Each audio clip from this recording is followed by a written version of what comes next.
Hi, so we wanted to do a short video for you today about EFT, and I've invited Pauline Sweeney, one of our quality compliance officers here at Choice Support, to talk to us about what EFT is, to give us an overview of the basics and hopefully teach us something so we can practice at home. So Pauline, hi, thank you for agreeing to talk to me today about EFT. You're welcome. So firstly, can I ask you to tell me a bit about yourself?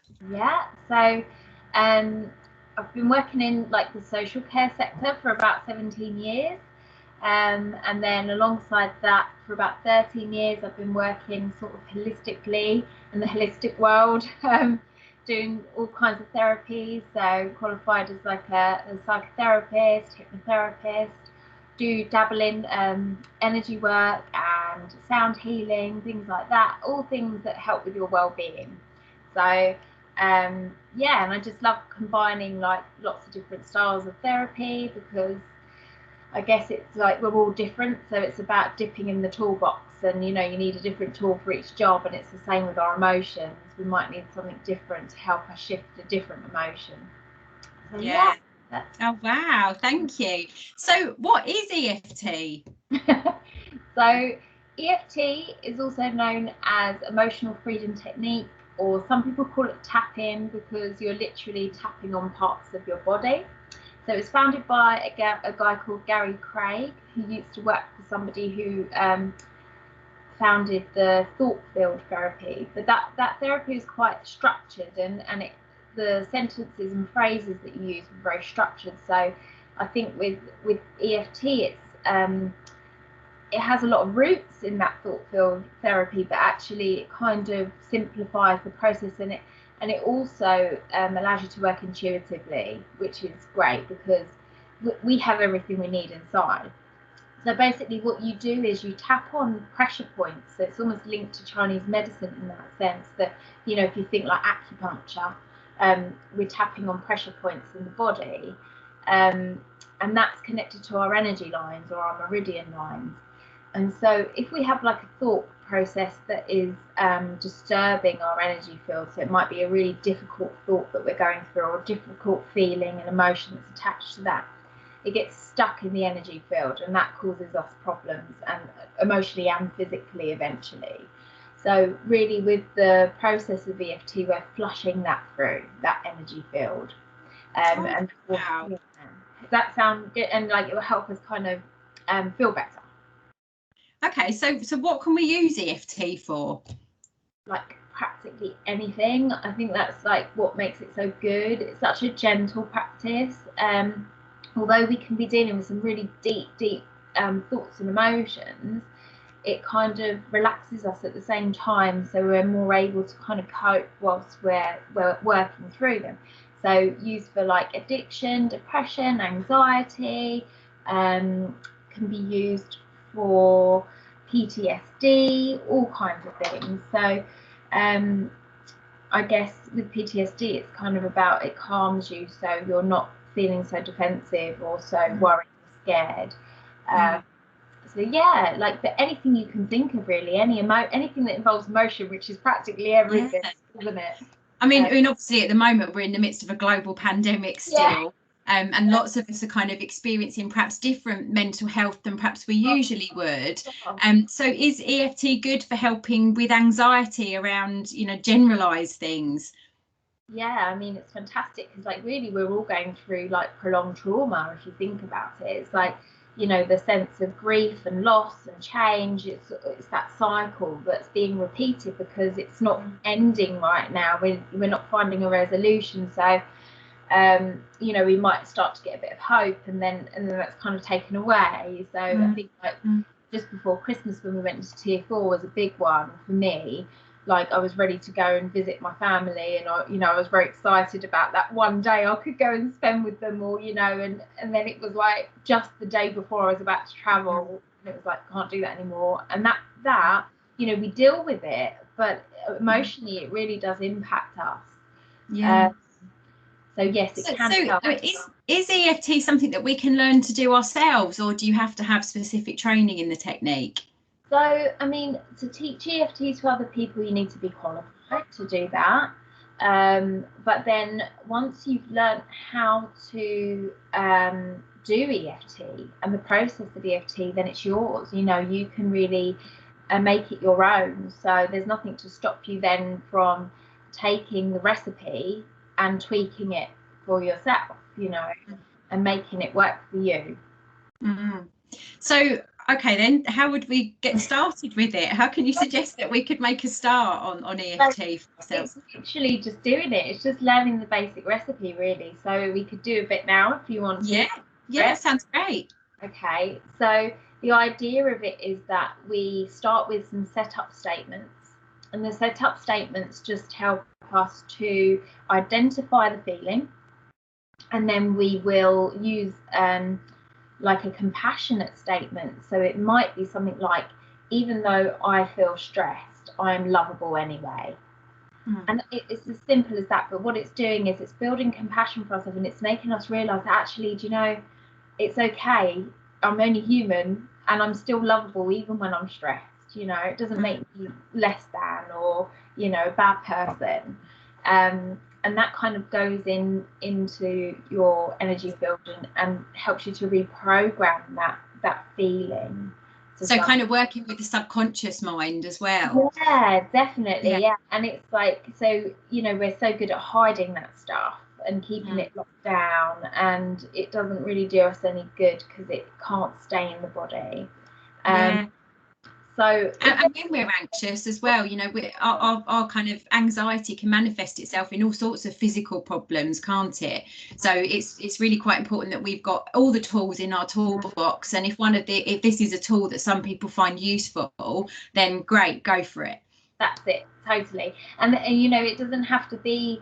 Some people find it hard to express their emotion, but the great thing about EFT is that sometimes it just makes you feel calm, and you're like, wow, I shifted something, but I don't know how I did that or what it was, and you don't need to. It's just about making it work for you. So is there anything that you've kind of been experiencing lately, any emotion that you've been feeling that you feel like you want to get that out? Yeah, I think for me, sort of, you know, the whole sadness of the COVID situation and not being able to be with family, you know, everybody's in the same boat, and we know that we can connect on the phone and on Zoom, but it's just not the same. And I kind of have this sense of overwhelming sadness a lot of the time. And you know, when you're feeling really sad, does it make you feel any particular way about yourself, or do you feel like, sometimes I feel when we can't see our families, like we almost feel a bit guilty that we can't be with them, you know? Yeah, I do. And I kind of feel like, am I a lesser person? Because there's so many people that are going through a lot worse situations than me. And I often feel like I don't perhaps have the right to feel the way that I do. You know, I feel like I'm not worthy of feeling like that because I've got so much good in my life. Yeah, so almost guilt of that as well, really. Okay, so we could say, so we begin to tap on these points. It's between the wrist and the little finger. Now you can use 2 or 3 fingers, and you want to work down one side of the body, but it doesn't matter which side you work down, whichever is more comfortable for you. Yeah. So just start by taking a deep breath in and out. And that just kind of centers you.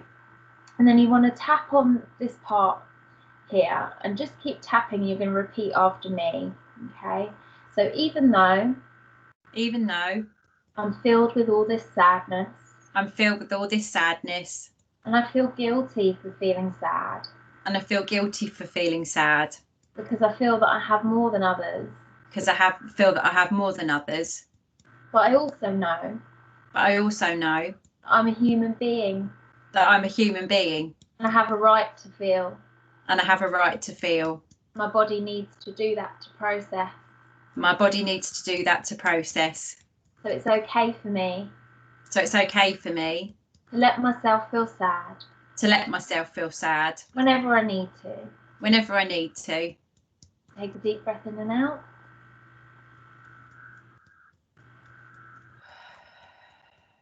And all this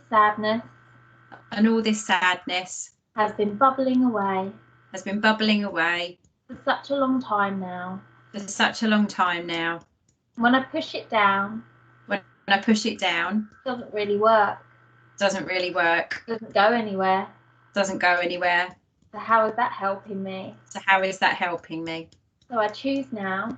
So I choose now To help myself. To help myself. As I let go of this emotion. As I let go of these emotions. As I start to process them. As I start to process them. And I feel them shift.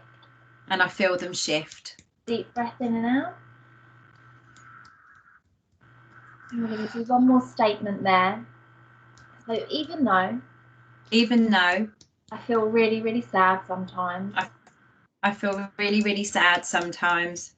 And I'm gonna challenge you here a bit. I'm gonna ask you, what do you feel about that? What do you want to say about that? It's okay for me to feel sad, and actually feeling sad can help me feel more happy in the happy times. Yeah, even so, I'm allowed to feel sad, you know, and when I do, it makes me feel better.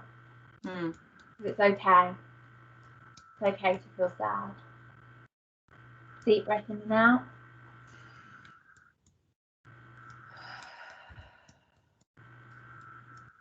Okay. And then we're going to just come up to this tapping point in the inner eyebrow. That's it, great. And just tap there and just say the words, all this sadness. All this sadness. So we're just acknowledging the sadness in the body and we're tapping it through. And then on the outer eye here, all this sadness I've been storing in my body.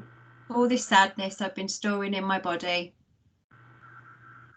Underneath the eye, all this sadness that's been bubbling under the surface. All this sadness that's been bubbling under the surface. Take a deep breath in and out here. Underneath the nose, it is safe for me to let it go. It is safe for me to let it go. Underneath the lip, it's sort of on the chin area. It's safe for me to express this sadness.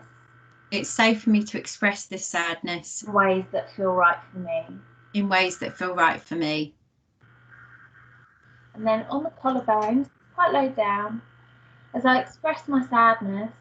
As I express my sadness. I find ways to move forward. I find ways to move forward. Take a deep breath in and out there. And just feel that sadness in the heart space really starting to shift, break down as you breathe out. And then underneath the arms, moving forwards now. Moving forwards now. As I acknowledge this sadness. As I acknowledge this sadness. Deep breath in and out.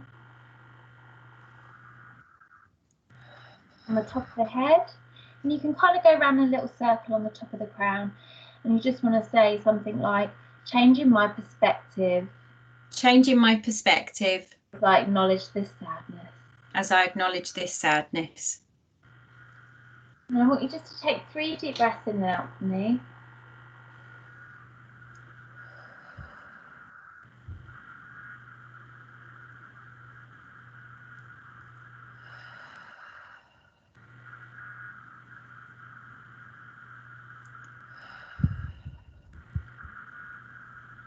And how does that feel? How did that feel for you? I feel really grounded, actually. Like something has released, and I'm kind of a little bit skeptical sometimes, but actually it feels like it's done something. I feel like my shoulders are a bit lighter. Yeah, and that's it. And you can repeat that as many times as you want to. And it could just be so simple as like saying, even though I feel angry, I'm lovable anyway. And that's it. And then go, all this anger, all this anger, all this anger, all this anger, all this anger in my body, all the way through. And simple basic recipe like that can do wonders, you know. And it is, I can understand why you might be a bit skeptical, because I was a bit like that at first, like how does this work? But you know, we're all made of energy. Science proves that. So why wouldn't an energy therapy work? Why wouldn't we work in that way with our bodies? And if you've got a blockage, I don't know, in a pipe, you know, if you've got a water blockage, what do? You release it, don't you, so that water can keep flowing. That's it. So, you know, and you just keep repeating that. What we could have done at the beginning is like gauge that feeling on a scale of 1 to 10. And as you do each cycle, you notice how you come down and how much more calmer you feel and how much more lighter you feel. So it doesn't change us, it doesn't change the world around us, but it changes how we respond to those feelings of anxiety or grief, or it's like the perspective. So yeah. if all I can see is sadness that I'm feeling, it's all I'm going to see in the world around me. But then if I can acknowledge that emotion and go into acceptance with it, it's a bit like, you know, when we think of mindfulness, we're going into acceptance, aren't we? And we find that peace. You know, so once we do that, then we're able to kind of go, actually, this maybe isn't as big as I'm making it. There's that thing that Brené Brown says, isn't it, about the stories we tell ourselves. Yeah. You know? Yeah. And we make things into bigger things than they need to be. And it's like you can really work through that stuff with EFT and go, even though the story I'm telling myself today is, you know, not a good person, you know, I'm still lovable anyway, even though I think that. It doesn't matter. Yeah. Yeah, does that make sense? Yeah, it does. Yeah, thank you for sharing that with me. So hopefully people can have a look at this video and, you know, they'll watch it and maybe give it a go themselves. But is there any other kind of resources or websites that maybe we could put out? You can tell me after, and I can post them when I post this video, for information, really. I mean, I don't have any like particular ones because there's so many out there. Like what I would suggest you do is, like, if you're interested, go onto YouTube and find what's right for you. So if you type EFT, there'll be plenty of therapists doing different EFT on different subjects. So, you know, typing it in for sadness or typing it in for sleep or whatever it is that you need. You can also find scripts like through Google. But then you might want to tailor them to yourself because they're not always one size fits all, and you know, you might find that something really resonates with you. Plus, when you're starting off, you want to start off easy, because if you do a video, somebody's guiding you, it's a lot easier. If you're looking at like a script and you're like trying to do that and tap at it's just too much. So you know, don't overcomplicate it. Start off easy and layer it, you know. Yeah. And I mean, it was Children's Mental Health Week last week, wasn't it? And I think, you know, this is something that perhaps we could, you know, practice with our children as well, to help them start processing the world around them. Definitely. Yeah. And, you know, as well, like if you can't think of what the emotion is, because sometimes it's hard, if it's in our subconscious, like you mentioned earlier, you might not know it's there or what it is, you might not identify with it. Then start with a colour, you know, just go, what is the colour of that feeling, or what does it look like? Okay, so even though I feel heavy in my shoulders, it's okay because I'm still lovable anyway. And then even though you can't name it, it doesn't matter, because you're giving like you're giving context to it, you know. Yeah. And it will help you shift. Oh, that's so interesting. Thank you so much, Pauline. Thank you for your time today, and hopefully somebody will look at this and think, yeah, I'll give it a go, and if it works for you, great. It's another kind of tool in our armory. Yeah, definitely. And I think, like, if people want to like use the Wellbeing Hub to kind of say, you know, I'm really struggling with this now, is there anything, you know, we can always create videos to help people with these things. Yeah, absolutely. Thank you so much for your time today. You take care and you have a lovely day. You too. Bye. Bye. Bye.